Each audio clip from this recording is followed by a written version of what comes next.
Hi guys, it's Rachel with WTI, and I wanted to show you guys these really cool dice. So this is from Star Wars. Han Solo is one of my favorite characters. So these are the dice that you will usually see in the movie.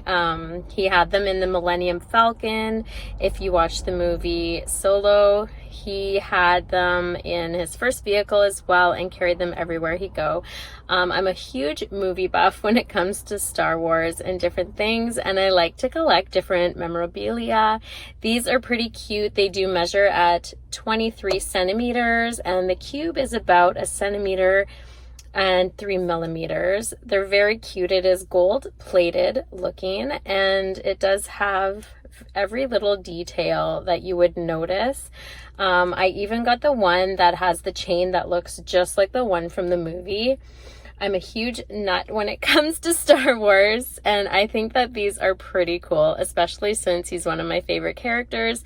You can use them to display in your home. You can use them to display in your house if you have a collection. It's a great thing to have with it, but that's just my point of view.